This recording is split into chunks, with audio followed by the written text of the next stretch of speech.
to anybody contemplating a spin-out from a university or a research institute in this economic climate? Well, it requires a little bit of a change of frame of mind. That's the starting point. If you're working as a researcher, it means you've developed certain competences and you've developed a number of ways of doing certain things.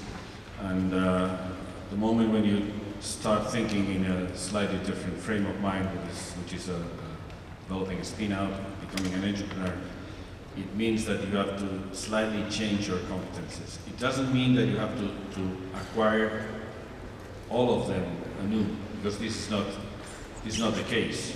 You have developed, as a researcher, you have developed a number of competences that are extremely useful, but you have to tune them to a new task, and this task is more related to a project-based task rather than a scientific research, which is a completely different issue.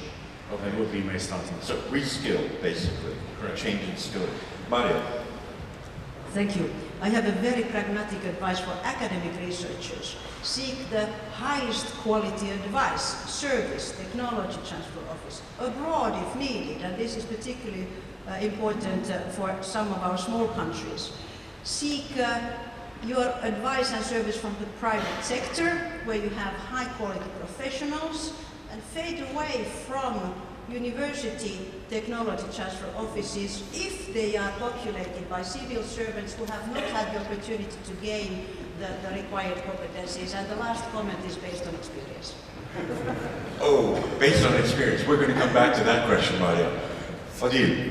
As a civil servant, no, I would advise him or her, first of all, to look at its portfolio of competences. I mean, skills, certainly, and not only to have the very good technical competences that Paris schools offer or others, but also the so-called softer skills.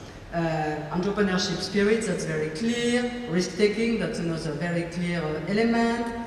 Intercultural skills, to be able to develop your...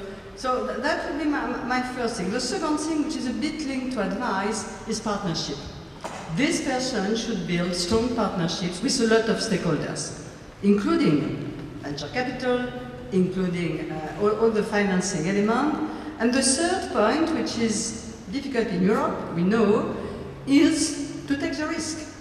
I mean, I'm coming back from Stanford and MIT. And when you see that the risk capital has diminished with the crisis by 80% in Silicon Valley, and that nevertheless, people from Stanford continue, take the risk, accept to fail, which is something very difficult, especially in the country in which we are, the fact that to fail is not a drama. And I think that would be the advice I would give them. So, skills retraining, get good advice, take a risk. Roch? Energy and persistence. You all know the Chinese character that means opportunities and crisis is all one in the same. I do believe that there are huge opportunities, and in fact the current crisis opens up for huge opportunities. Completely share the view that it has to happen through partnership. I will be provocative by saying that there is money out there. It may not be easy to access it, and partnership is one of the ways to access, but there is money for good projects. So, you know, energy, persistence, believe in yourself, know yourself, which I think was said also, and make sure you team up with the right people, so the networking of stakeholders. Okay, Sylvie? I have nothing to add.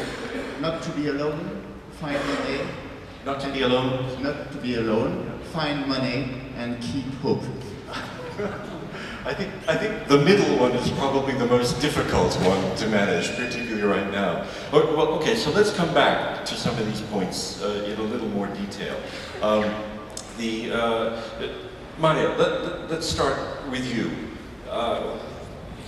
There are several points that you made about getting good advice, and you mentioned it was also based on some personal experience about the right kind of advice.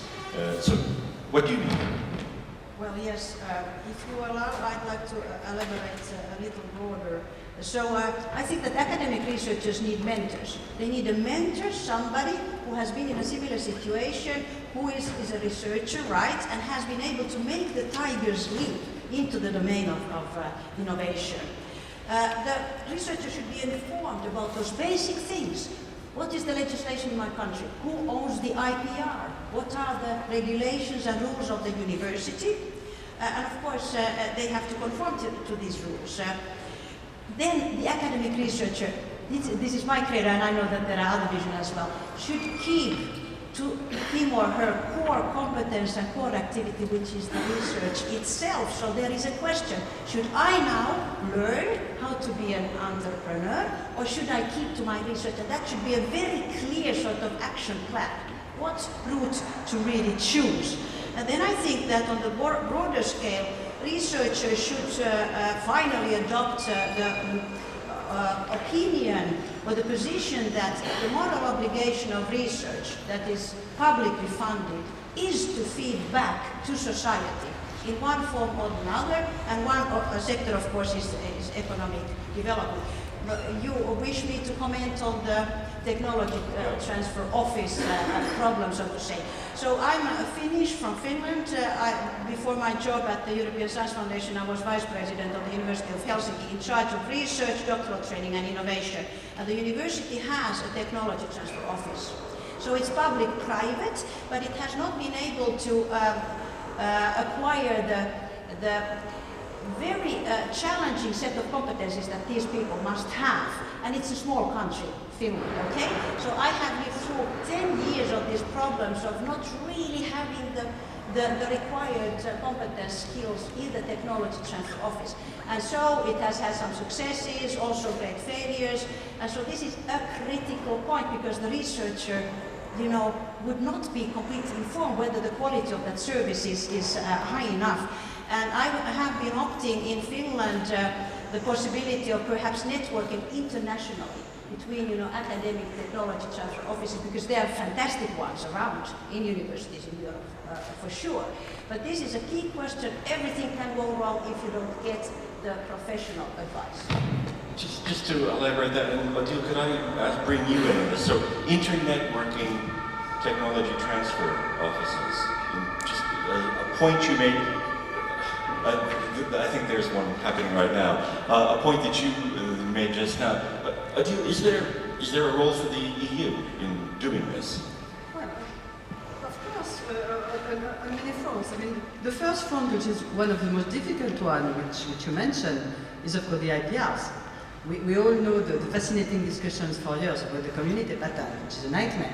But at the same time, we are trying, and it's part of the innovation and digital agenda that President Barroso has set for the new Commission, the issue of IPRs. We will go back to it. And if I take the EIT, because it was mentioned, the very interesting in the setup of criteria for the selection of these KICs, knowledge and innovation communities, is that they have to develop their own strategy of IPRs.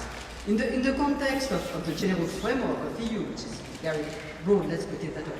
So that's one element. The other element is, of course, both through our different programs, through FP7, for example, and through the structural funds. This is something we support. So, and we have a series of networks on that.